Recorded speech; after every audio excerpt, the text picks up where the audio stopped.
안녕하세요. 2019 학년도 6월 학력평가 해설을 맡게 된 김수선입니다. 여러분 선생님 총평에서 만난 친구들도 있을 텐데요. 이제 선생님 총평에서 뒤에 맨 마지막에 이제 덧붙여서 드린 말씀이 이제 지혜로운 사람이다 라고 하는 사람들은 이제 앞서 어떠한 일이 일어나고 나서 그 일을 다시 되풀이하지 않을 만큼 내가 지식을 쌓는 거다라고 말씀을 드렸죠. 그래서 우리가 그러한 지식을 쌓기 위해서는 본격적으로 이제 문항을 하나하나 분석을 해 보아야 될 텐데요.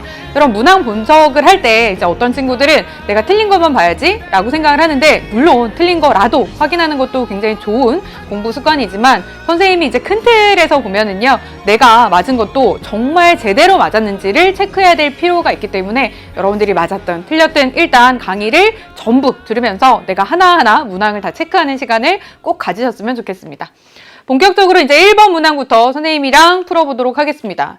지금 1번 문항일 경우에 보면은요, 이제 기출문항 많이 분석해본 친구들은 알겠지만 기억과 디귿의 일반적인 특징에 대한 설명으로 옳은 것은 이라고 되어 있는데, 앞에 보시면 이것과 같은 현상이라고 해서 우리가 이것이 사회 문화 현상이냐 아니면 자연 현상이냐 라고 하는 것을 나눌 수 있고, 또 그에 따라서 각각의 특징을 잘 이을 수가 있는지를 체크하는 문항이었는데요. 여러분 선생님이랑 이제 오답률 분석을 한번 해봤었죠. 1번은 사실 우리가 당연히 1번에 이런 문항이 출제될 것으로 예상이 되었고, 또 여러분들이 학교에서 사회문화 시간에 처음 배웠기 때문에 또 학교에서 시험을 봤더라도 중간고사에서는 비교적 평이하게 나는 문항인 편이기 때문에 여러분들이 조금 이제 만만하게 봤을 수 있지만, 지금 1번 같은 경우도 보시면은요, 오답률 탑 4번째에 자리하고 있는 문항입니다. 그만큼 여러분이 실제로는 많이 틀렸다라고 하는 것인데, 왜 틀렸냐? 이유는 굉장히 간단합니다.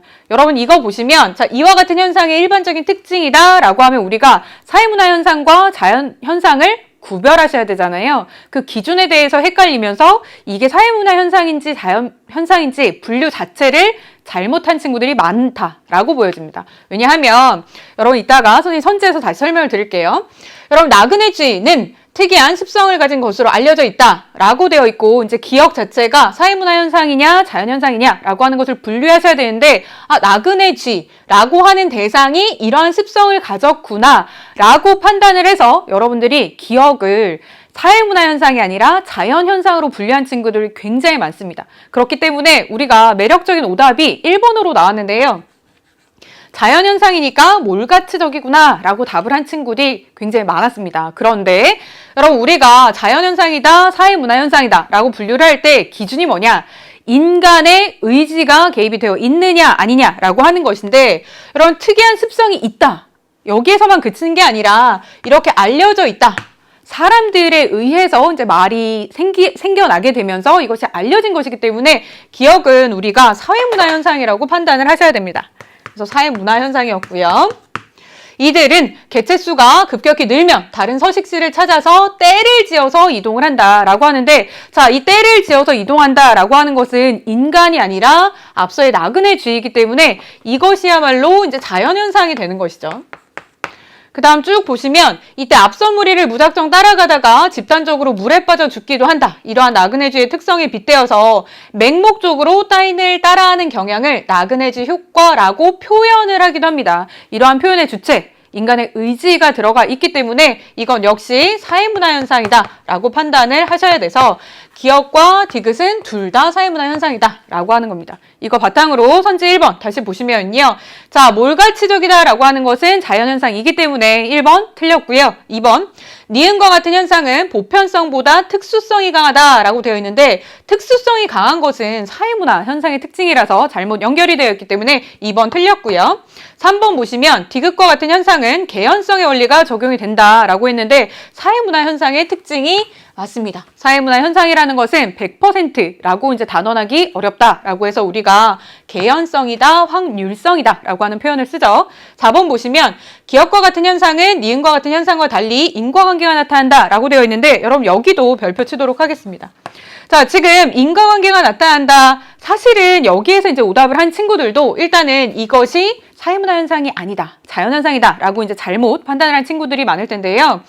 자연현상은 사회문화 현상과 달리 인과관계가 나타나는 게 아니라 이것이 자연현상이라고 할지라도 자연현상 그리고 사회문화현상 모두 다 인과관계가 나타나기 때문에 우리가 이런 표현을 쓸 수가 없는 거죠. 그쵸? 5번 보시면 디귿과 같은 현상은 니은과 같은 현상에 비해서 통제된 실험과 예측이 용이하다라고 되어 있는데 통제된 실험과 예측이 용이한 것은 자연현상에 대한 설명이기 때문에 니은에 대한 설명이겠죠. 그렇기 때문에 답은 3번으로 푸시면 되고요. 1번의 경우 우리가 지금 오답률에서도 확인하실 수가 있듯이 굉장히 쉽다라고 여러분들이 대충 넘어가시면은 오히려 여러분들이 틀릴 수도 있다라고 하는 거 다시금 잘 체크를 하시고요. 2번 문항 보도록 하겠습니다.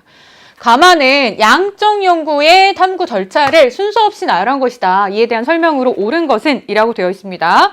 일단 우리가 엉망으로 이렇게 순서가 배치되어 있기 때문에 순서 배치부터 한번 해보도록 할게요. 양적 연구의 일반적인 순서를 보면은요. 자, 일단 여러분들 어떤 걸 해야 되겠습니까? 연구 문제.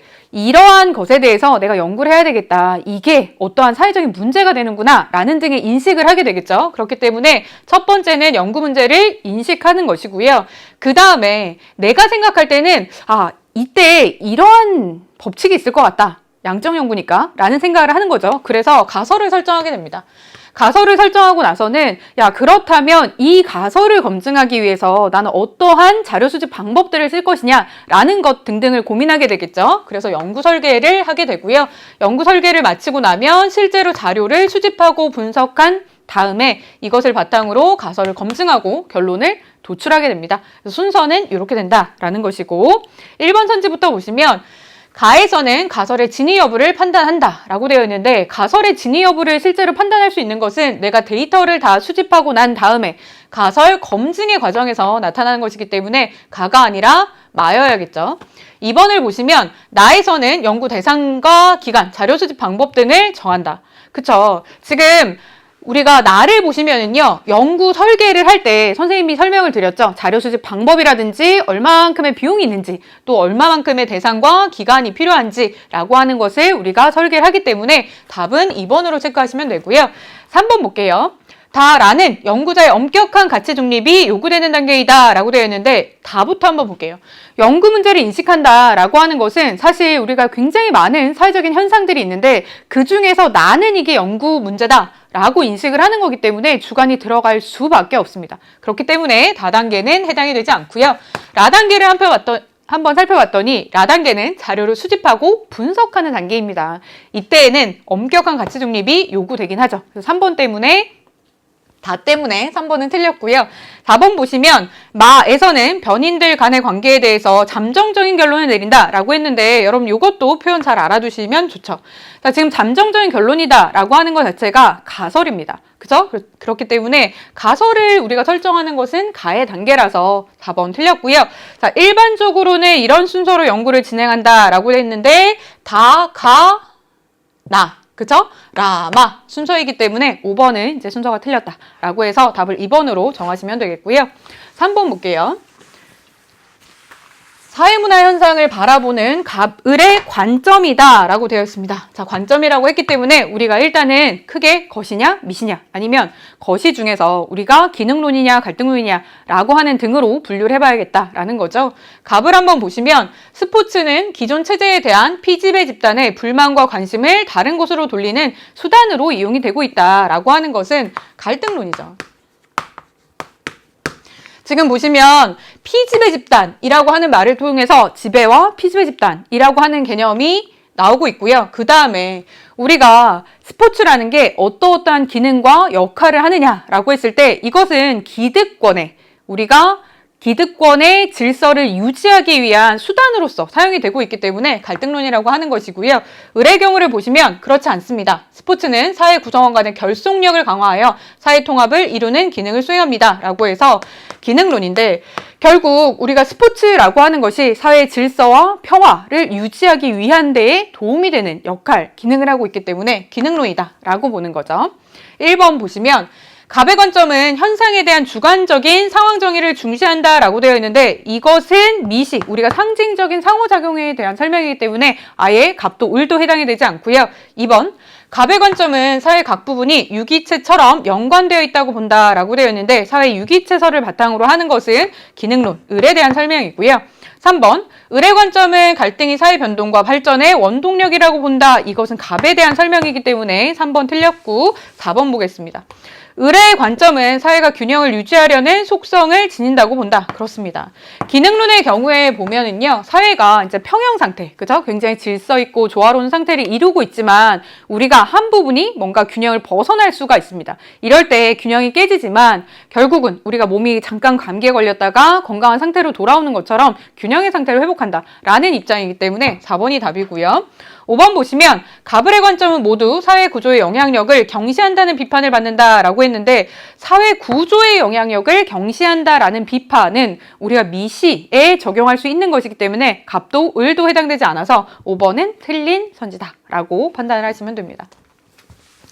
그 다음 보도록 하겠습니다. 다음 자료에 대한 옳은 설명을 보기에서 있는 대로 골라라 라고 했는데 여기서는 우리가 이제 발문은 주제를 좁힐 수 없지만 여기를 보시면 개인과 사회의 관계를 보는 관점이다 라고 해서 이것이 사회 명목론이냐 실제론이냐 라고 나누실 수가 있어야겠죠.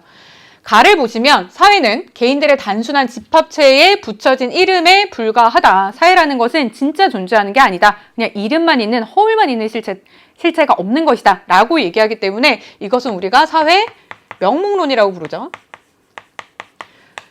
그 다음 나를 보시면 사회를 개인의 외부에 존재하는 독립적인 실체다. 사회가 진짜로 존재한다 라고 하는 것이죠. 그래서 사회는 실제로 존재하더라 라는 의미에서 우리가 사회 실제, I입니다. 사회 실제론이라고 표현을 합니다. 그래서 가가 명목론이고요. 나가 실제론입니다. 이때의 첫 번째 질문은 개인의 행동을 사회에 의해서 구조화된 것으로 보느냐라고 했을 때 우리가 나에 들어갈 대답이 무엇이냐부터 찾는 것이겠죠. 명목론에 따르면 개인의 행동이라는 것은 사회에 의해서 구조화된 것이 아니다라는 것이기 때문에 아니오.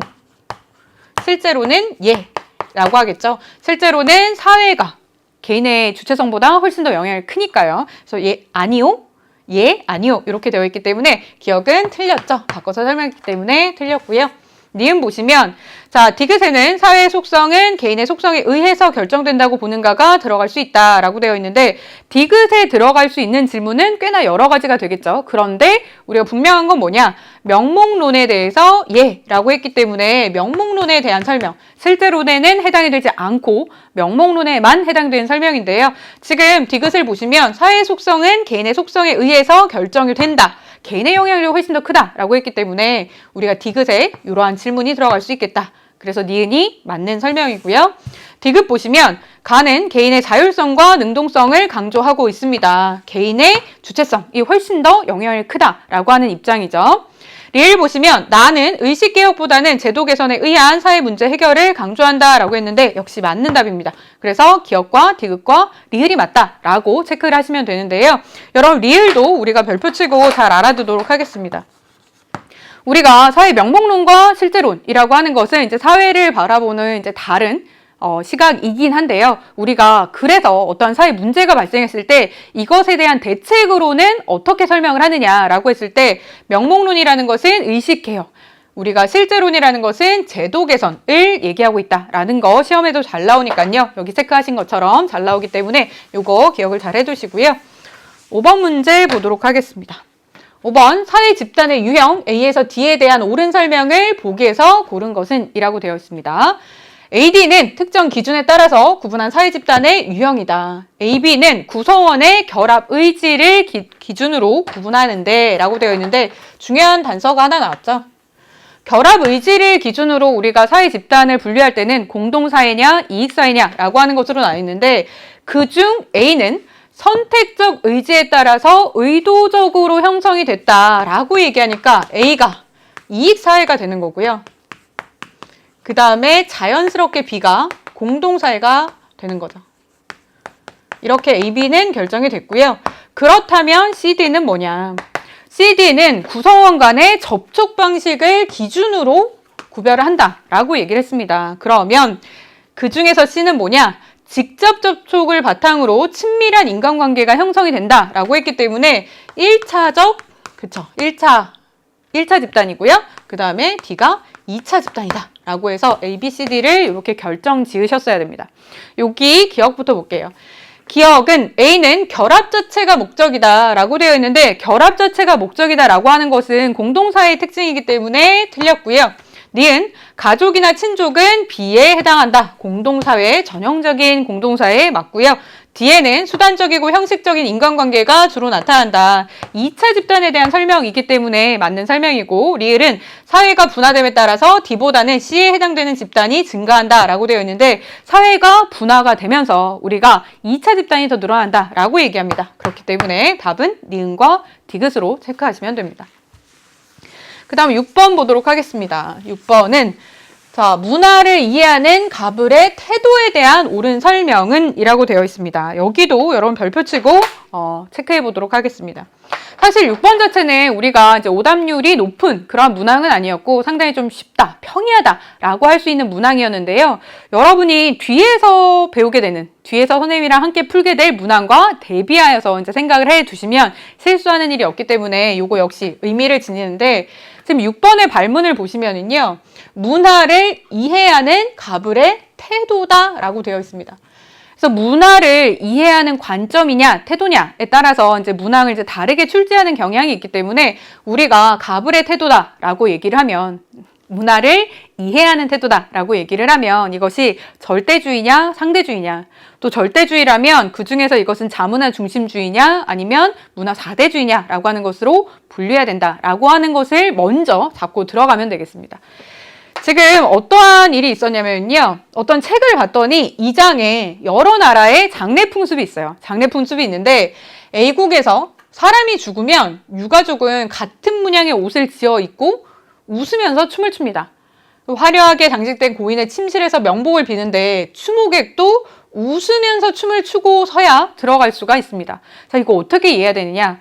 A의 경우에는 야 사람이 죽었는데 눈물을 흘리기는커녕 웃으면서 춤까지 추다니 우리나라와 비교를 하면 너무 미개하다라고 얘기를 했습니다. 그래서 이때 보시면은 우리가 위에 있고 이러한 문화가 밑에 있다라고 생각을 하는 것이기 때문에 자문화 중심주의의 태도 지니고 있고요.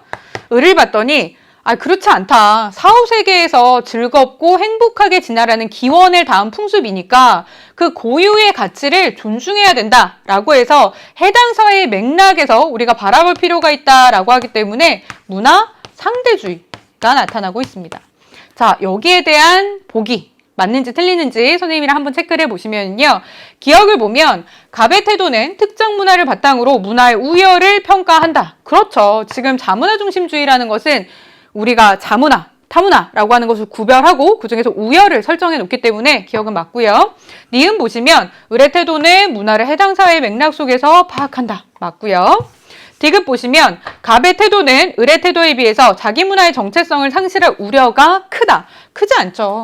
우리나라의 문화가 훨씬 더 좋다라고 생각을 하면 이것을 이제 지키려고 하기 때문에 자문화의 정체성이라는 것은 더 유지가 되겠죠. 그렇기 때문에 디귿 틀렸고요. 리을 보시면요. 을의 태도는 갑의 태도에 비해 타문화와 문화적 마찰을 초래할 가능성이 크다. 틀렸습니다. 자, 지금 그 나라의 고유한 가치를 인정해줘야 된다라고 이야기를 하고 있기 때문에 마찰이 오히려 더 주는 태도이죠. 그래서 리을은 틀렸다라는 것이고요. 7번 보겠습니다. 일탈이론, 가나에 대한 설명으로 옳은 것은 이라고 되어 있습니다. 자, 일탈이론하면 여러분 머릿속에 몇 가지가 쭉 떠올려야 되는데요. 일단 가부터 보도록 하겠습니다. 가를 봤더니 일탈행동은 행위자가 일탈을 일삼는 사람들과 어울리면서 잘못된 행동뿐만 아니라 그것을 정당화하는 가치나 태도 등을 학습해서 발생한다. 일탈이라는 것은 배워서 그렇다라고 하는 것은 우리가 차별적 교제이론이죠. 니은 나 볼게요. 나를 봤더니 누군가의 일탈 행동이 알려져서 주변 사람들이 그 행위자를 일단 일탈자로 규정을 합니다. 그러면 행위자가 스스로를 부정적으로 인식을 하면서 이것을 우리가 어떠한 식으로 배우셨냐면 일탈을 내면화한다 라고 얘기를 했었거든요. 그래서 그 다음에 일탈 행동을 지속하게 됩니다. 여기서 여러분 조금 심화가 들어가면 자, 첫 번째 하는 일탈을 우리가 1차적 일탈이다 라고 얘기를 하고요. 그 다음에 스스로를 부정적으로 인식한 다음에 내면화가 이루어진 다음에 일탈을 하게 되면 그것을 2차적 일탈이다 라고도 표현을 했습니다. 그래서 이 맥락 속에서 그러한 것들이 나와 있고 나는 낙인이론이다 라고 하는 겁니다. 1번 선지부터 볼게요. 가는 집단 간 이해관계의 대립으로 일탈행동이 발생한다. 갈등론에 가까운 설명이기 때문에 틀렸고요. 2번 보시면 가는 일탈행동에 대한 대책으로 일탈자의 접촉 차단과 정상 집단의 교류를 강조한다. 답 자체는 쉽게 나오는 편입니다. 지금 차별적 교제 이론 같은 경우는 일탈은 배워서 그렇다. 그렇다면 그 못된 짓을 하는 사람들과 안 놀게 하면 된다. 일탈자의 접촉을 차단하고 정상적인 집단과의 교류를 촉진하는 것이라고 얘기를 하는 거죠. 그래서 2번이 답이고요. 3번 보시면 자, 나는 문화적 목표와 제도적 수단 간의 부조화로 일탈행동이 발생한다고 본다. 자, 문화적인 목표는 있는데 제도적인 수단이 없어서 그래서 일탈이 발생한다라고 하는 것은 우리가 이제 큰 틀에서는 아노미다라고 얘기를 하고 아노미 이론 중에서도 이제 머튼의 이론에 해당이 되겠죠. 3번 답이 아니고요. 4번 보시면 나는 일탈행동에 대한 대책으로 합의된 사회 규범의 통제력 강화를 중시한다라고 했는데 이것은 아노미 그 중에서도 우리가 이제 디르켐의 아노미 이론에 대한 설명인데요. 그럼 여기도 별표 살짝 치고 이거 여러분 잘 알아두도록 하겠습니다. 최근에 이제 추세를 보면은요, 각각을 우리가 어떠한 이론인지를 분류하는 것, 그리고 각각의 특징을 이해하는 것을 넘어서 그래서 각각의 이론에서 얘기하는 대책이 뭐냐라고 하는 것을 이와 같이 이제 연결시키게끔 하는 문장이 많이 출제가 되고 있기 때문에 이것은 여기 이 문항에서는 안 나왔지만 뭐에 대한 대책이냐라고 했을 때 아노미론, 그 중에서도 우리가 디르켐의 아노미 이론에 대한 대책이다라고 하는 것은 기억을 해두시고요. 5번 보시면 자, 가나 모두 일탈행동을 규정하는 객관적 기준이 존재한다고 본다. 이것도 별표 치도록 하겠습니다. 여러분 지금 가나의 공통점은 뭐예요? 우리가 상징적 상호작용론 측면에서 설명을 할 수가 있다라고 하는 거고 상징적 상호작용론이라고 얘기를 하면 뭔가 주관성이 두드러지는 이러한 느낌을 갖고 있기 때문에 둘 다 일탈을 규정하는 객관적 기준은 없다라고 오개념을 잡는 친구들이 굉장히 많습니다. 하지만 차별적 교제 이론 같은 경우는 지금 나쁜 일을 하는 친구들이 있어요. 그럼 이 나쁜 일이 뭐야? 라고 규정이 들어가야 되는 거기 때문에 차별적 교제 이론은 객관적으로 규정하는 기준이 있습니다. 기준이 있고 기준이 없는 애는 낙인 이론뿐입니다. 그렇기 때문에 모두 일탈 행동을 규정하는 객관적 기준이 존재한다고 본다라고 얘기할 수가 없겠죠. 그래서 5번은 틀렸습니다. 6번으로 넘어갈게요. 8번으로 넘어갈게요. 자, 갑의 사회화 과정, 가에서 라에 대한 설명으로 옳은 것을 골라라 라고 되어 있는데요. 자, 이런 경우에는 지금 여기서 이제 무엇을 파악하고자 하는지 여러분 제시문을 먼저 파악하면 시간이 좀 오래 걸리기 때문에 선지랑 연결시키면서 보도록 하겠습니다. 1번 보시면 가에서는 2차적 사회 기간을 통한 사회화가 이루어졌다. 자, 그럼 가에 있는지 없는지 찾아보면 되는데요. 가는 화목한 가정에서 자란 갑은 부모님의 사랑을 받으면서 유년 시절을 보냈다. 지금 제시문에서 나타나는 것은 가정이라는 것인데 가정이라는 것은 우리가 사회화 기간으로 분류를 할 때는 1차적 사회화 기간이고요. 그 다음에 비공식적 사회화 기간이죠. 그래서 1번 틀렸고요. 2번 보시면 나에서는 다와 달리 비공식적 사회화 기관을 통한 사회화가 이루어졌다라고 되어 있으니까 나와 다를 한번 볼게요. 나를 봤더니 나에는 고등학교다, 대학교다 라고 해서 공식적 사회화 기관이 드러나 있고요. 다를 봤더니 대학, 재학 중에 갑은 도전 정신을 강조하는 땡땡 기업, 네모네모 기업 대표의 TV 강연을 듣고 감동하여서 졸업 후 뭐뭐 입사 시험에 응시하였다라고 되어 있는데요. 자, 지금 여기에 보시면요. 일단 대학에 재학 중입니다. 그리고 기업에 입사를 한 것이 아니라 그냥 응시를 했습니다. 그렇다면 우리가 기업이라는 것 자체는 이제 비공식적인 사회화 기관이긴 한데요. 비공식적인 사회화 기관을 통해서 사회화가 이루어졌다라고 얘기하기도 어렵고요. 지금 나에서는 다와 달리 라고 얘기했기 때문에 나에서는 지금 비공식적인 기관, 사회화 기관이 드러나 있지 않죠. 그렇기 때문에 2번은 틀렸다라는 것이고요. 3번 보시면 나에서는 얘기사회화가 나타난다 라고 되어 있습니다. 라를 봤더니 퇴직한 갑은 자녀들이 있는 세모구구로부터 이민허가를 받은 후 주말마다 땡땡 대학교 평생교육원에서 외국어를 배우고 있다라고 했는데 그렇습니다. 여기 얘기사회화가 나타나죠.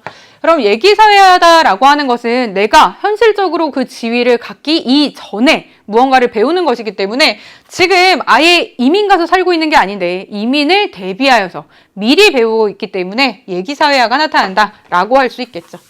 4번 보시면 가라에서는 모두 공식적 사회화 기관을 통한 사회화가 이루어졌다라고 되어 있는데 라 한번 보겠습니다. 자, 지금 보시면요. 여기 우리가 평생교육원이라고 하는 곳이 있는데 여기는 우리가 공식적인 사회화 기관이죠. 그렇지만 가에서는 공식적인 사회화 기관을 찾아볼 수가 없기 때문에 4번 틀렸고요. 5번 나다에서는 모두 재사회화가 나타난다라고 되어 있는데 자, 지금 보시면 여러분들이 재사회화라는 것은요. 이전과 완전히 다른 무언가를 배울 때 나타나는 것이기 때문에 이 과정에서 보시면 여기서 나타납니다. 외국어를 배우는 것. 이것을 재사회화라고 하고 여러분이 고등학교 졸업하고 중학교 졸업하고 또 그 다음에 고등학교 가고 고등학교 가고 대학교 가고 그래서 무언가 새로운 것을 배웠다. 이 맥락만으로는 여러분들이 그것을 재사회화다라고 부르기는 부족하다. 그래서 여기선 재사회화가 나타나지 않았기 때문에 5번은 틀렸습니다. 9번 문항 보도록 할게요. 자, 9번 문항 별표 치도록 하겠습니다. 선생님이랑 총편에서 분석을 해드렸었는데요. 이 9번 문항이 우리의 오답률 세 번째, 그죠? 탑3 안에 들던 문항이었습니다. 그리고 실제로 이 문항이 여러분들이 굉장히 수능에서도 기출이 되었던 이제 형태, 그러한 패턴을 가지고 있기 때문에 이 문항 선생님이랑 자세히 분석해 보도록 하겠습니다. 다음은 한 학생이 작성한 질문지의 일부이다. 이에 대한 적절한 평가만을 보기에서 있는 대로 골라라 라고 되어 있어서 설문지가 이렇게 세 가지 문항이 보여지고 있습니다. 시사 프로그램 방송사 선호조사인데요. 첫 번째는 뭐냐면 연령대는 어디에 해당합니까? 자, 20대에서 30대, 40대에서 50대, 60대 이상. 여러분 여기서 뭔가 이상하다는 느낌을 받으셔야겠죠. 왜냐하면 여러분 지금 10대잖아요. 보시면 어디다 체크할 수 있어요? 체크할 수가 없죠. 그러니까 얘는 포괄성이 떨어진다 라고 생각을 하셔야겠죠. 여러분 포괄성이 떨어진다 라고 하는 말도 선지에서 나오기 때문에 이 말 자체를 기억을 해주셔야 됩니다. 뭔가 기입할 수 있는 게 없다. 그러면 이것을 우리가 포괄성이 떨어진다 라고 얘기합니다. 2번 맞습니다. 귀하의 소득은 얼마입니까? 자, 800만 원 미만, 800만 원 초과, 2천만 원 미만, 2,500만 원 초과. 여러분 이거 읽다가도 이상한데? 라는 생각이 드셔야 되죠. 왜냐하면 여러분 내가 실제로 이걸 작성한다. 여기에다가 답을 써야 된다. 라고 가정을 하고 보시면 약간 오류가 잘 보이는데요. 여러분 귀하의 소득. 자, 지금 여기에 봤을 때 일단 이상한 게 어떤 게 있냐면요. 소득이라고 했을 때 이게 연봉인지, 그죠? 아니면 월급인지 우리가 모호합니다. 그죠? 그래서 누군가는 이렇게 800만 원? 야, 한 달에 800만 원이면 야, 이거는 그럼 연봉인가 보다 라고 생각할 수도 있고 굉장히 고소득인 사람 입장에서 보면 야, 한 달에 뭐 이거 한 달이네 한 달 이렇게 평가할 수도 있잖아요. 그러니까 일단 이 문항이 잘못됐어요. 굉장히 모호하다. 연봉이냐 아니면 월급이냐 아니면 시급이냐 알 수가 없다라는 거죠. 그죠? 그래서 여러분 이거 알 수 없어서 틀렸고요. 그리고 지금 선지, 보기를 봤더니 여기에도 어떤 문제가 있냐면 예를 들어서 선생님이 800만 원 벌어요. 어디다 쓸까요? 쓸 데가 없습니다. 지금 미만과 초과이기 때문에 800은 갈 자리가 없고요. 같은 방식으로 2,500도 갈 자리가 없습니다. 그래서 답안을 작성할 때에도 우리가 여기도 마찬가지입니다. 포괄성이 떨어집니다. 못 쓰는 사람들이 나타난다라고 하는 거고요. 3번 봤더니 3번 문항은 뭐라고 묻고 있냐면 민주시민이라면 공정하고 객관적인 땡땡사의 시사 프로그램 시청이 필수적입니다. 여러분 이거는 굉장히 가치를 담고 있는 말입니다. 민주시민이라면 이 프로그램을 봐야 된다. 이 말은 유도하는 거죠. 그죠? 그렇기 때문에 이거 자체가 이제 잘못됐다라는 것이고 그 다음에 귀하는 어느 방송사의 시사 프로그램을 주소 보십니까? 라고 되었는데 자 땡땡사 뭐뭐사 뭐뭐사 기타라고 되어 있기 때문에 뭐 3개 아니면 나머지 다 기타로 적을 수 있어서 여기서는 이제 보기에는 문제가 없는 거죠. 기억 볼게요. 자, 특정한 대답을 유도하는 문항이 있다라고 했는데 자, 여기 방금 보시면 민주시민이라면 여기 사회의 프로그램을 봐야 된다라고 하면 왠지 여러분 나도 되게 민주시민이 되고 싶을 거 아니에요? 사람들이 뭔가 그쪽으로 가야 될 것 같으니까 여기에 체크를 많이 할 거잖아요. 그러니까 기억이 답이 되는 거고요. 니은 보시면 답지가 상호 배타적이지 않은 문항이 있다. 여러 어려운 말에 굉장히 취약해서 사회를 푸는 학생들이 뭔가 어려운 말 있고 뭐 있어 보이는 말 이런 거에 답으로 체크를 많이 하시던데 상호 배타적이다 라고 하는 것은 이제 중복이 된다 라고 하는 얘기입니다. 그죠? 근데 여기서 여러분 보시면 중복이 되는 게 없죠? 여기에 해당되는 게 없습니다. 니은 답하시면 안 되고요. 자, 디귿 보시면 질문의 내용이 명료하지 않은 문항이 있다. 여러분 소득은 얼마냐? 그죠? 이거 명료하지 않다 그랬잖아요. 그죠? 그렇기 때문에 디귿이 답이고요. 리을 보시면 응답 가능한 답지를 빠짐없이 제시하지 못한 문항이 있다. 지금 여기도 그렇고 여기도 그렇고. 그죠? 그래서 리을이 답이다. 라고 체크하시면 됩니다. 그래서 실제로 수능에서도 보시면은요. 우리가 질문지를 어떻게 구성하는 게 바람직하냐라고 하는 것으로 단독 한 문항이 출제될 만큼 사실은 이제 비중이 좀 있는 문항이기 때문에 여러분 이거 하나하나 보시면서 내가 틀렸다면 아 이래서 틀렸구나 이런 걸 봐야겠구나 라는 거 꼭 기억을 하시고요. 10번으로 넘어가도록 하겠습니다. 10번도 우리가 나름 이제 별표를 칠 수 있는 문항입니다. 왜냐하면 이제 오답률이 높은 거를 추적해봤을 때 6번째 위치한 문항이기 때문에 아주 쉬운 문항은 아니었다. 여러분들이 느끼기에 이런 문항인데요. 다음 연구에 대한 설명으로 옳은 것은 이라고 되어 있습니다. 지금 봤더니 연구자 갑은 학급의 수업 분위기와 학업 성취도 간의 관계를 연구하기로 했습니다. 그래서 땡땡고등학교 2학년 전체 학급을 대상으로 수업 시간 중에 질문, 대답, 웃음 등의 횟수를 관찰 기록하였습니다. 자, 지금 또한 어떤 것들을 했냐면 학년 초와 학년 말에 실시된 학년 평가의 학급별 평균 점수를 각각 조사하였는데요. 수집된 자료를 분석한 결과 수업 분위기가 좋은 학급일수록 학업 성취도의 향상 정도가 굉장히 높게 나타났습니다. 여기에 대한 설명 볼게요. 자, 1번 보시면 학급 수업 분위기는 종속 변수, 그 다음에 학업 성취도는 독립 변수이다 라고 되어 있는데요. 자, 지금 우리가 여러분 종속 변수다 라고 하는 것은 쉽게 얘기하면 결과라는 거고, 그죠? 학업 성취도는 독립 변수다. 독립 변수라는 것은 결국 원인이다 라고 생각을 하시면 되는데요. 요거 한번 볼게요. 자, 지금 수업 분위기가 좋은 학급일수록, 그죠? 이게 원인이 되어서 학업 성취도의 향상 정도가 높게 나온 것이기 때문에 학업 성취도가 종속 변수, 그죠? 그 다음에 수업 분위기는 독립 변수 라고 하는 거죠. 그죠? 그래서 1번이 틀렸습니다. 근데 여러분 지금 이제 오답률이 가장 높은 것을 보면은 1번에다가 답 많이 하셨어요. 답 많이 하셔서 지금 종속 변수와 독립 변수라고 하는 것 자체에 대한 이해가 아직은 이제 약한 친구들이 있는 것 같은데 편하게 생각하시면 독립이 원인, 그 다음에 종속이 결과 이렇게 이으시면 됩니다. 아시겠죠? 요거 잘 체크를 하시고요. 2번 문항 보시면 독립 변수와 종속 변수에 대한 조작적 정의가 이루어졌다라고 하는데 그럼 개념의 조작적 정의다라고 하는 것은 우리가 양적 연구에서 뭔가 수치화하고 계량화해야 되니까 어떠한 개념에 대해서 수치화, 계량화 할 수 있는 것으로 바꿔주는 거잖아요.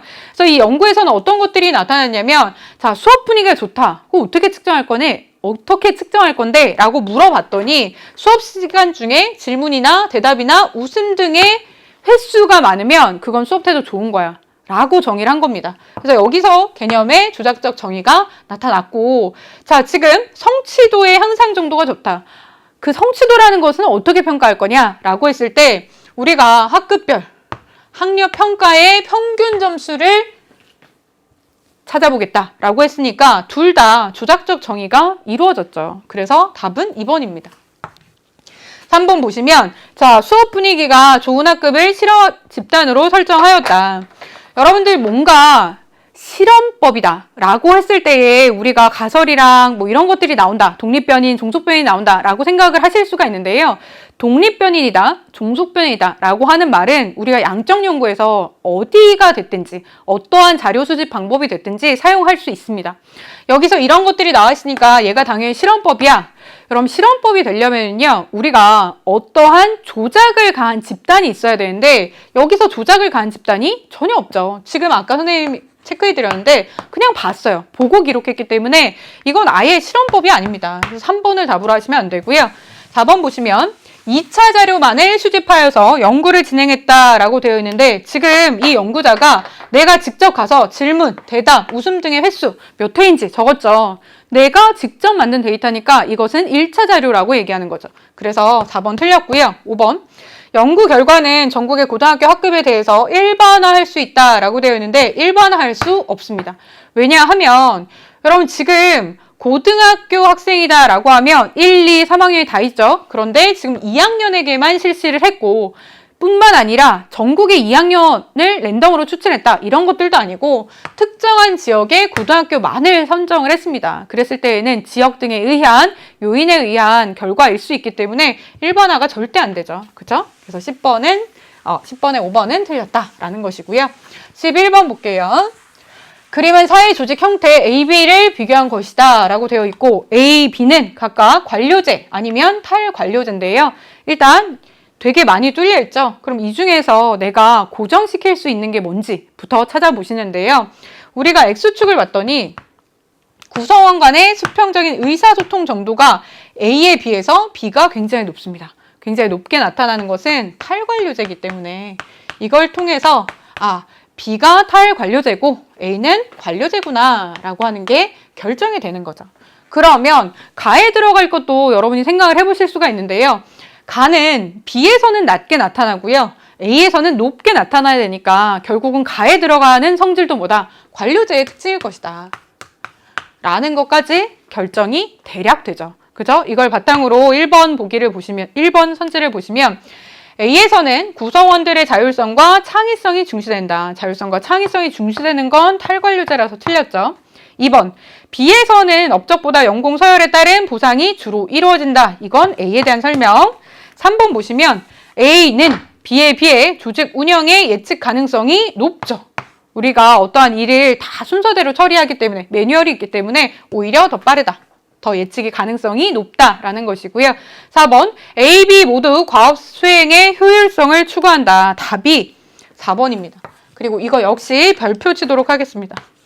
우리가 관료제에서 탈관료제로 변화하고 있는데 탈관료제가 효율적이지 않기 때문에 관료제로 간다라고 하는 문장을 책이나 자습서나 이런 데서 보아왔기 때문에 그러면 둘 중에 하나는 특히 관료제의 경우에는 효율성이 떨어지나 보다. 이것은 사실 이제 어떠한 구체적인 상황에서 이제 효율성이 더 극대화되느냐의 차이는 있지만 관료제가 왜 만들어졌는지를 여러분들 생각을 해보시면 산업혁명 이후에 우리가 대량 생산을 하는데 효율적인 시스템이 뭔가라는 것을 찾아보다 보니까 이런 형태였는데 지금은 정보화 사회이기 때문에 그 사회 변화 안에서 효율적인 게 더 뭐냐라는 것을 추구하다 보니까 탈관료제가 된 것이지 둘 다 뭐를 추구한다? 효율성을 추구한다 라고 하는 사실은 변함이 없습니다. 그렇기 때문에 4번이 답이고요. 5번 보시면 가에는 조직 운영의 유연성이 들어갈 수 있다. 관료제의 특징이기 때문에 5번은 틀렸죠. 그래서 11번은 이렇게 푸시면 되는 문항이었고요. 12번 볼게요. 다음 사례에 나타난 연구 윤리상의 문제점에 대한 옳은 진술을 보기에서 고른 것은 B라고 되어 있습니다. 어떠한 잘못을 했는지 찾아볼게요.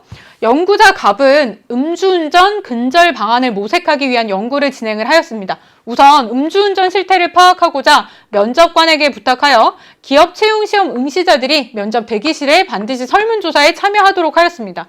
여러분 여기까지 듣고 나서 되게 이상하죠. 왜냐하면 우리가 어떠한 연구를 할 때에는 우리가 인간을 대상으로 하면서 이거가 이러한 연구이다. 그리고 이러한 부작용도 있을 수 있다. 라고 하는 것을 충분히 사전에 고지한 다음에 자발적으로 참여하게끔 해야만 되죠. 그런데 지금 여기서 보면 그냥 이러한 과정을 거치지 않고 대기실에서 그냥 반드시 하게끔 하였기 때문에 이것은 이제 연구 대상자의 참여의 자발성이 보장되지 않았다라는 게 일단 나타나고요.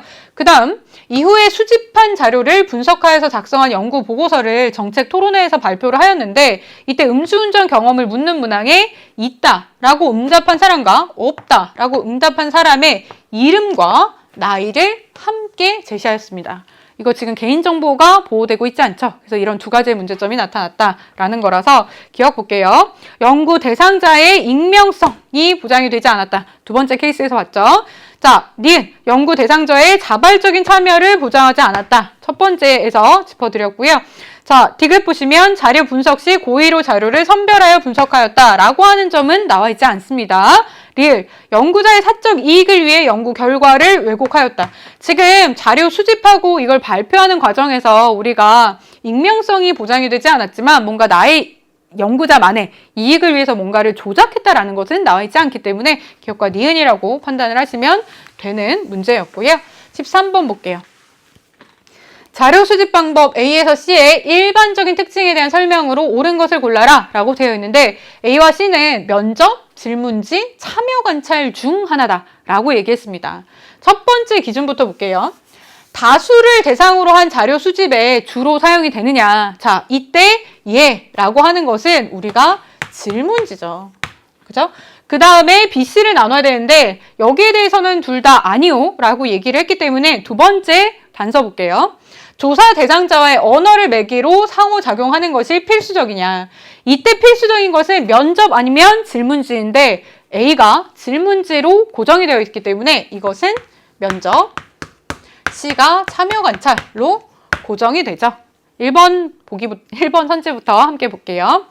A는 B에 비해 주관적인 인식의 심층적인 파악이 용이하다라고 했는데 자, 지금 주관적인 인식의 심층적인 파악이 용이한 것은 일단 우리가 질적 연구인 상황이 되어야 되죠. 근데 우리가 질문지는 양적 연구, 그죠? 요 두 개가 질적인 연구라서 이렇게 설명하면 안 되죠. 바뀌었고요.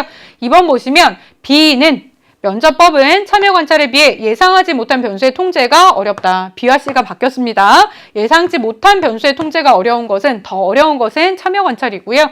3번 C는 A에 비해 수집한 자료의 통계 분석이 용이하다. 이 세 가지 중에서 내가 수집한 자료의 통계 분석이 가장 유리하다라고 하는 것은 질문지입니다. 틀렸고요. 4번 A와 C 질문지와 참여관찰법은 면접법과 달리 질적 자료를 수집하는 데 용이하다. 그럼 질적 자료를 수집하는 데 용이한 것은 B와 C이기 때문에 4번 틀렸고요. 5번 A, C는 모두 경험적 자료를 수집할 수 있다. 그럼 요거 정답인 동시에 별표 치고 잘 알아주시기 바랍니다. 지금 우리가 자료 수집 방법을 5가지를 배우는데요. 이 5가지를 배울 때 5가지의 공통점이 뭐냐라고 하면 친구들이 약간 되게 당황해 하는데 여러분 이 5가지의 공통점은 뭐냐면 우리가 경험적인 자료를 수집할 수 있다라고 하는 겁니다. 그죠? 사회과학을 배우는 거잖아요. 그렇기 때문에 우리가 사회과학에서는 양적 연구가 됐든 질적 연구가 됐든 경험적 자료를 수집한다라는 거. 요거 굉장히 중요하니까 잘 기억을 하시고요. 14번으로 넘어가도록 하겠습니다. 밑줄 진 기억에서 미음에 대한 옳은 설명을 보기에서 고른 것은 이라고 되어 있습니다. 자, 갑은 1인 방송 진행자가 되길 원했지만 이렇게 쭉 나와 있는데 일단 여러분들이 시간을 줄이기 위해서는 보기나 선지와 맞춰가는 게 더 빠르기 때문에 선생님이랑 보기부터 볼게요. 기억과 니은은 후천적으로 획득된 지위이다. 획득하는 지위다 라고 되어 있는데 1인 방송 진행자라든지 아니면 어머니라고 하는 것은 우리가 성취주의이기 때문에 기억은 맞다라는 것이고요. 니은 디귿은 갑과 을의 중거 집단이자 소속 집단이다 라고 되어 있는데 여기는 좀 읽어볼 필요가 있죠. 자, 갑은 1인 방송 진행자가 되길 원했지만 어머니 을의 뜻에 따라서 대기업에 입사를 했습니다. 그러면 일단 대기업에 입사했으면 갑의 경우에 대기업은 내가 소속 집단이다 라고 얘기를 할 수는 있지만 소속 집단이 반드시 준거 집단이냐 그런 건 아니죠. 준거, 나의 기준으로 삼고 싶다 라고 하는 것은 여러분들이 문맥을 살펴보셨을 때 그 집단에 너무나 속하고 싶다. 그 집단에 들어가고 싶다. 이런 표현이 나와야 되는데 지금 방송 진행자가 되길 원했기 때문에 대기업은 입사를 하길 원하지 않았겠죠. 그렇기 때문에 갑의 준거 집단은 일단 확실히 아니고요. 디귿 볼게요. 리을은 갑의 역할 행동에 대한 보상이다 라고 되어 있는데 자, 일단 대기업에 입사를 한 다음에 업무의 보람을 느낀 다음에 최선을 다한 갑은 뛰어난 업무 능력을 인정받아서 동료들에 비해서 높은 연봉을 받게 되었습니다. 이것은 역할 행동에 대한 보상이 맞기 때문에 디귿은 맞는 설명이고요. 리을 보시면 자, 그 다음에 갑이 해외 근무자로 추천이 되어서 해외 근무를 하면 승진은 유리한데 외롭게 생활해야 한다라는 점 때문에 고민을 하고 있습니다. 이랬을 때 역할 갈등이냐? 역할 갈등이라고 보지는 않습니다. 왜냐하면 여러분 역할 갈등이라고 했을 때에는 내가 지위가 하나든 여러 개이든 일단 여러 가지 역할들이 충돌하면서 나타나는 고민이어야 하는데 이것은 내가 대기업의 사원으로서의 하나의 지위에서 발생하는 것이고 그것에 따라서 그냥 다른 역할들이 기대되는 것이 아니기 때문에 이것은 우리가 역할 갈등이라고 보긴 어렵다. 그래서 기역과 디귿이 맞다라는 것이고요. 자, 15번 보도록 하겠습니다. 15번도 여러분 별표를 쳐 놓으시면 좋겠습니다. 이것은 이제 오답률 우리가 7번째 있는 문항인데요. 다음 자료에 제시된 문제에 대한 답안으로 옳지 않은 것은 골라라 라고 되어 있습니다. 자, 문화의 속성 가에서 마에 대한 적절한 사례를 각각 서술하시오 라고 되어 있으니까 일단 가나, 다라, 마부터 어떤 게 두드러지게 나타나는지 체크부터 해볼게요. 문화는 후천적으로 습득된다 라고 하는 것은 문화의 학습성입니다. 그 다음 문화는 사회 구성원들의 삶에서 공통으로 나타난다. 이것은 공유성이고요. 그 다음 다를 보시면 문화는 시간이 흐르면서 새로운 형태를 갖게 된다 라고 해서 시간의 흐름에 따라서 달라진다. 변동성. 그 다음 라를 보시면 문화의 구성 요소들은 유기적으로 연관이 되어 있다. 이거 총체성이라고 합니다. 마지막을 보시면 자, 전승 과정에서 풍부해진다, 다양해진다 라고 했기 때문에 우리가 축적성이라고 부르는 것입니다. 각각의 사례 볼게요. 1번 보시면 자, 노인 세대가 스마트폰으로 사진 찍는 방법을 익혀서 풍경이나 자신의 모습을 촬영한다 라고 하는 것은 학습성이 맞죠. 익혀서, 그쵸, 배워서, 그쵸? 2번 보시면 나는 외국인은 미역국을 보고 생일이나 산후조리를 연상하는 우리나라 사람을 이해하지 못한다. 공통으로 나타나는 건데 이해를 못하네. 2번이 답이구나 라고 한 친구들이 정말 많더라고요. 2번이 여러분에게 굉장히 매력적인 오답이었었는데요. 여러분 공유성이 굉장히 중요합니다. 공유라고 하는 것은 우리가 공통으로 나타난다 라고 하니까 다 같이 알아야 된다. 외국 사람은 모르고 우리나라 사람은 안 해? 공유하고 있지 못하네? 라고 생각해서 여러분들이 이번에 체크를 많이 한 건데요. 공유라는 것은 한계를 지니기 쉽습니다. 그죠? 지역이라든지 연령이라든지 문화권에 따라서 이처럼 공유되는 그 한계가 있기 때문에 공유성은 오히려 우리가 어떤 것들을 보고 문화권을 구별할 수 있게끔 그죠? 해주는 역할을 하기도 합니다. 그죠? 그렇기 때문에 다른다, 이해하지 못한다, 이거 공유성의 사례가 맞습니다. 3번 보겠습니다. 예전에는 산파의 도움으로 집에서 출산하였으나 지금은 대부분 병원에서 출산한다. 변화하고 있죠? 맞는 사례. 라 보시면 원격 진료 시스템이나 온라인 교육 프로그램의 등장은 정보통신의 발달과 관련이 되어 있다. 하나가 변하니까 다른 하나가 연쇄적으로 변하더라 라고 하는 총체성 맞고요. 5번 많은 거주지역별로 결혼 이주 여성들이 사용하는 사투리가 서로 다르다라고 하는 것은 자, 지금 사투리가 다른데 이것이 문화가 다양해졌느냐라고 하는 것은 아니고요. 지금 사용하는 사투리가 다른 것은 여기서는 공유성, 그죠? 그리고 학습성이 나타납니다. 지금 거주지역별로 이주 여성들이 그 해당 사투리를 배웠다라고 하면 학습성이고요. 근데 이 지역에선 이런 거, 이 지역에선 이런 거를 배웠다라고 하면 두드러지는 것은 공유성이기 때문에 답이 5번이죠. 5번 틀렸다라는 것이고요. 16번 보도록 할게요. 밑줄 친 기역 니은에 대한 설명으로 옳은 것은 이라고 되어 있는데요. 여러분 16번 별표 치겠습니다. 이것이 대망의 오답률 1이죠. 왜 오답률 1이냐. 자, 한번 볼게요. 갑은 얘들아 지난 연휴에는 뭘 했니? 라고 했더니 나는 원시 부족 문화에 관심이 많아서 오지탐험 사진전에 다녀왔어 라고 하고 병은 그랬니? 나는 오페라 공연에 다녀왔어. 오래간만에 교양인답게 문화생활을 좀 했지 라고 얘기를 하고 있습니다. 그러면 여러분 사실 이제 문제 안 풀어봐도 뭘 것이다. 일단 이게 광이냐, 그죠? 넓은 의미냐, 좁은 의미냐 구별을 해야 된다라는 것인데 기억 같은 것을 우리가 넓은 의미의 문화라고 얘기하고요. 이것을 좁은 의미의 문화라고 얘기를 합니다. 설명 한번 볼게요. 1번 기억은 정신적 예술적으로 높은 수준에 도달한 것만을 의미한다. 이럴 때에는 좁은 의미이기 때문에 니은이라고 했어야겠죠. 틀렸습니다. 니은 보시면 청소년 문화에서 사용된 문화와 니은이 동일해. 여러분 청소년 문화의 문화는 청소년들이 가지고 있는 생활 양식 전부를 의미하는 것이기 때문에 우리가 기억에 가깝죠. 기억과 동일하다. 자, 3번 보시면 기억에는 니은과 달리 인간의 본능적인 행위도 포함이 된다. 여러분 이걸 오답으로 제일 많이 하셨더라고요. 근데 여러분 요거 우리가 문화라고 하는 것 자체를 넓은 의미와 좁은 의미로 나뉩니다. 그죠? 그렇지만 그것보다 더 먼저 해야 될 것은 뭐냐면 인간의 모든 행위가 문화이냐? 아니라는 겁니다.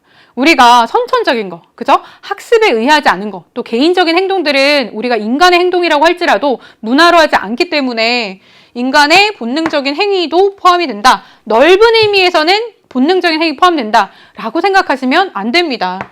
여러분 사실 이게 대표적인 오개념입니다. 아시겠죠? 이건 답이 아니다라는 거고요.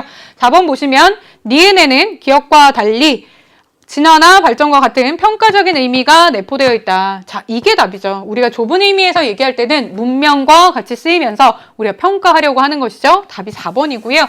5번 기억, 니은 모두 인간이 후천적으로 습득한 생활 양식 전체를 의미한다. 후천적으로 습득한 생활 양식 전체를 의미하는 것은 우리가 기억에 해당이 되고 니은에는 해당이 되지 않기 때문에 5번 역시 틀렸다라는 겁니다. 17번 볼게요. 사회문화 현상의 연구 방법으로 옳지, 연구 방법 A, B의 일반적인 특징에 대한 설명으로 옳은 것은 이라고 되어 있고요. A는 양적 연구 방법 아니면 질적 연구 방법, B도 이제 같다라는 겁니다. 일단 볼게요. 사회과학에서 널리 활용되는 연구 방법 A, B는 연구 목적에 따라서 구분하여 사용하는 것이 일반적입니다. 그런데 최근에는 이 두 연구 방법을 함께 사용하는 연구가 증가하고 있습니다. 왜 그러냐면 A로 연구하기 어려운 행위자의 주관적 인식에 대해서 B를 통하여 보완을 하고 있습니다. 그죠? 그렇다면 B는, 그죠?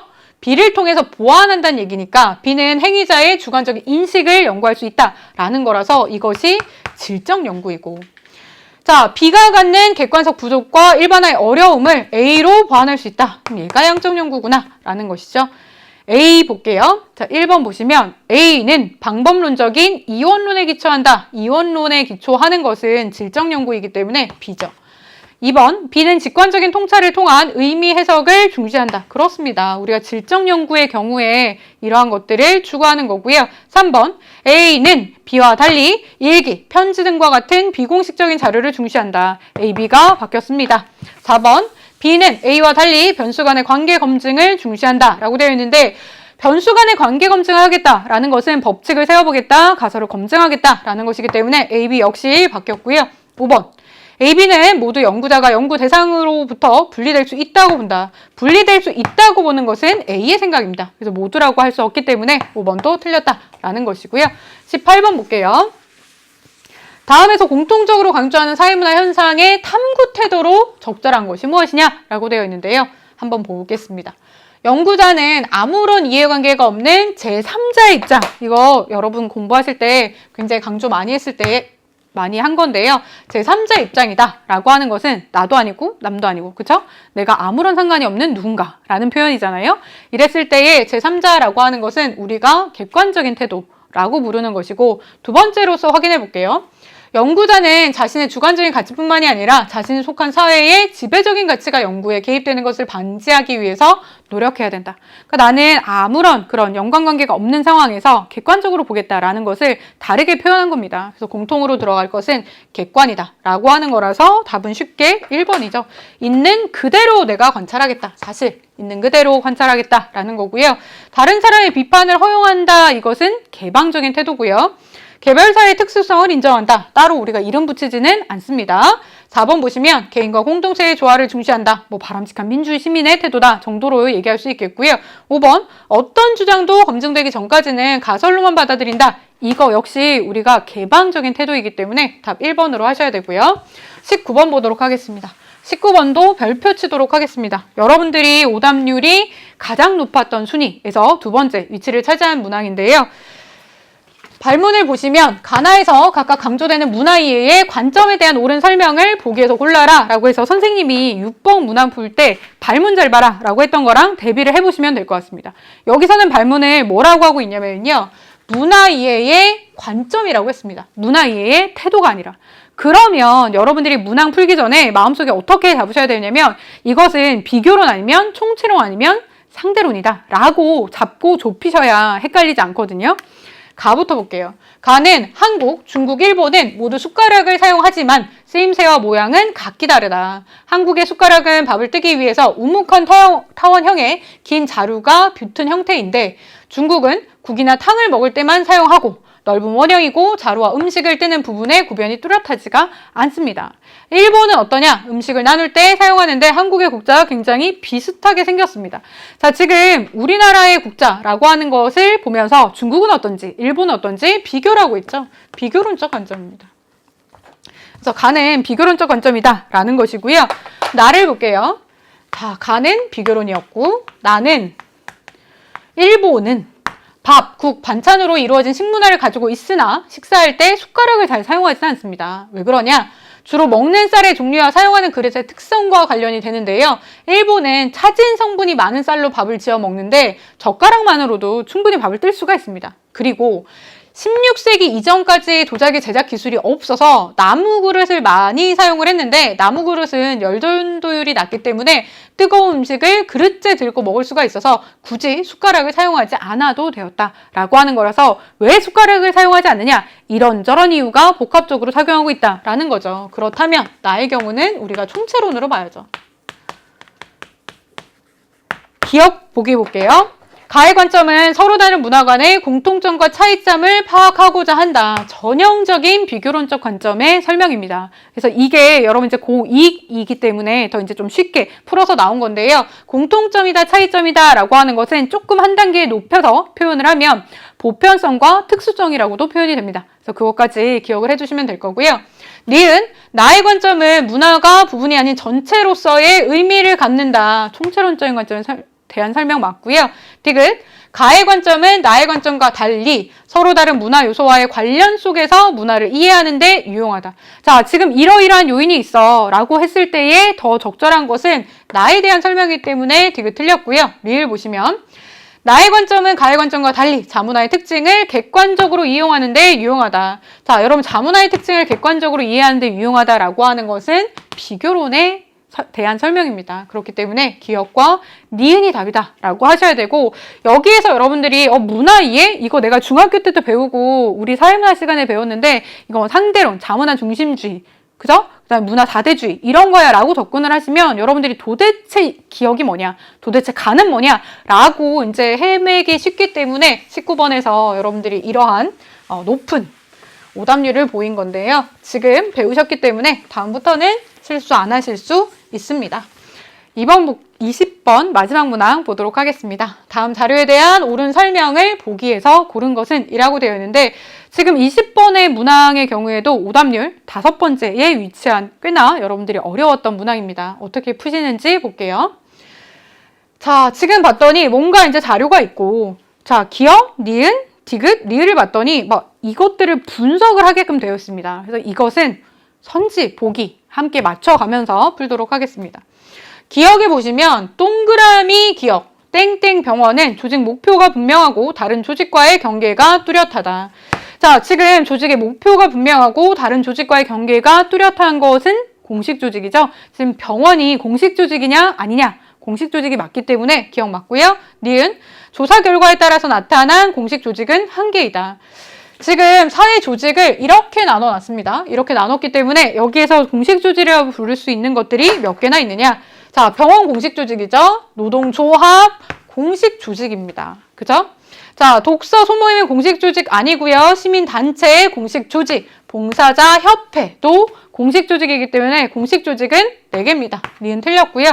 디귿, 비공식 조직에 소속된 응답자의 수는 15명이다 라고 되어 있는데 자, 지금 보시면 비공식 조직은 뭐밖에 없습니까? 우리가 수능에서 비공식 조직이다 라고 하면 공식 조직 내에서 이제 발생한 것이기 때문에 여기밖에 아니죠. 그래서 여기에 보시면 15명, 그죠? 그래서 디귿은 맞죠.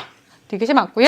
리을 보시면 자발적 결사체에 소속된 응답자의 비율은 조사 대상자의 80% 미만이다 라고 되어 있는데 한번 볼게요. 자, 이 중에서 자발적인 결사체에 속하는 사람들 그죠? 어디에 포함이 되느냐? 일단 노동조합 자발적 결사체고요. 독서 소모임, 그 다음에 시민단체, 의료봉사자협회 다 우리가 자발적 결사체의 종류 중에 하나죠. 그러면 여기에 속하는 사람들 과연 몇 명이냐? 모릅니다. 그죠? 왜냐하면 중복으로 우리가 여기저기 어떻게 들어가는지 모르니까 이 15명이 여기도 들어가 있느냐 아니면 아무도 없고 나머지 60명이냐 그건 전혀 알 수가 없습니다. 그런데 우리가 확실하게 얘기할 수 있는 건 뭐냐면 지금 이 중에서 제일 큰 사람들의 숫자를 봤더니 여기 80명이란 말이에요. 그죠? 그러면 적어도 우리가 조사 대상자의 80% 이상이 자발적 결사체에 들어가 있다라고 하는 것은 확인이 되죠.